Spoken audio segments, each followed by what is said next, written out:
그러니까 우리나라 사람들은 국룰에 집착하시는 것 같은데 집착하지 마세요. 여드름이 막 올라와요. 그러면 가야죠. 근데 이제 여기서 주목해야 될 부분은 바로 이거예요. 수부지 피부이신 분들도 결국에는 이렇게 생각하시면 돼요. 그런데 그렇게 해도 도저히 안 된다. 네, 안녕하세요. 피부장인 박동찬 원장입니다. 자, 오늘은 많은 분들이 평소에 좀 많이 궁금해 하실 것 같아요. 피부 관리는 도대체 언제부터 시작을 하는 게 맞느냐? 10살 때부터 해야 되냐? 20대 때부터 해야 되냐? 60대 때부터 해야 되냐? 뭐 이렇게 많이 궁금해 하실 것 같은데 그 내용을 가지고 피디님이 궁금해 하시는 것을 제가 한번 대답해 드리는 그런 자리를 한번 가져볼게요. 귀 쫑긋하고 한번 잘 들어주세요. 25세 때부터 아이크림을 발라야 된다라고 하는데 그게 궁금합니다. 그러니까 우리나라 사람들은 좀 특징이 정답을 찾으려고 하시는 것 같고 국룰에 집착하시는 것 같은데 집착하지 마세요. 그냥 내 얼굴 봤을 때 예전 같지 않다. 그러면 일단 가야 돼요. 저는 15살에 간 것 같아요. 처음 피부과. 왜냐? 여드름이 막 올라와요. 그러면 가야죠. 집에서 짜고 있는 게 아니라. 어린 나이에도 피부과를 갈 수가 있습니다. 애기들도 갈 수 있어요. 몽고반점, 없어지지 않는 오타모반. 그런 경우에는 조기에 치료하지 않으면 성인이 돼서 더 치료하기 어려울 수도 있습니다. 다만 이거는 좀 지켰으면 좋겠어요. 집에서 관리는 최소한 10대 때부터 하자. 아까 제가 여드름도 말씀드렸지만 세안을 꼼꼼하게 잘 해주셔야 돼요. 내 피부 특성에 맞는 꼼꼼한 세안. 아침에 한 번, 최소 자기 전에 한 번 이렇게 2번 해주셔야 되고, 그리고 내 피부는 굉장히 건조하다, 악건성이다, 이러면 최대한 보습력이 강한, 너무 건조하게 만들지 않는 세안제로 세안을 잘 해주셔야 돼요. 두 번째는 보습. 피부는 굉장히 건조해지면 아무리 좋은 피부도 금방 무너질 수밖에 없어요. 그래서 나에게 맞는 좋은 보습 크림, 재생 크림 이런 것들을 좀 사용해서 집에서 꾸준하게 보습 관리는 좀 해주셨으면 좋겠습니다. 제 피부는 건조할 때도 있고 보통 기름이 많아요. 그래가지고 요거 밸런스를 잘 못 맞추겠더라고요. 이럴 때 추천해 주실 수 있는 그런 게 있을까요?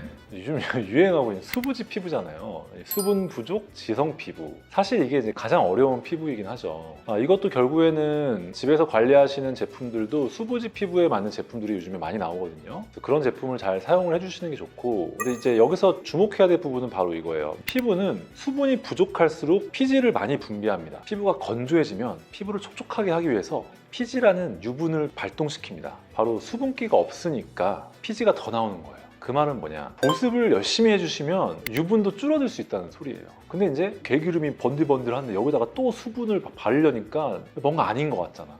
그러니까는 보습을 안 하시다 보니까 악순환이 되는 거예요. 수부지 피부이신 분들도 결국에는 세안과 보습이다. 이렇게 생각하시면 돼요. 그런데 그렇게 해도 도저히 안 된다. 그거는 피부과를 가셔야 되는 거예요. 주사 시술을 통해서 해결을 해야 될 수도 있고요. 히알루론산 주사라든지 리쥬란 주사라든지 그런 걸 통해서 피부에 강제적으로 좀 보습을 해줄 수 있는 주사를 맞아보는 거죠. 그렇게 하시면 분명히 효과를 보실 수가 있습니다. 절대 못 고치는 질병 여러 개가 많잖아요. 근데 그 중에 하나가 홍조라고도 알고 있거든요. 이건 좀 어떻게 관리를 하면? 홍조는 사실은 질환인 경우도 있고 피부가 너무 얇아서 생기는 경우도 있고, 일단 대표적으로 홍조가 메인인 질환은 주사 피부염이라는 게 있습니다. 경험적으로 물론 우리가 진단을 하긴 하지만 정확히 진단을 하려면 상급 의료기관을 가셔야 돼요. 조직 검사가 필요한 경우도 있고요. 그래서 이제 먹는 약을 먹거나 바르는 연고를 통해서 일단 조절을 하셔야 되고, 필요한 경우에는 혈관 레이저를 받아야 되는 경우도 있습니다. 주사 피부염이 아닌 경우의 홍조는요, 보습을 열심히 하고 피부 장벽을 개선시키는 시술들을 하면서도 효과를 보실 수가 있습니다.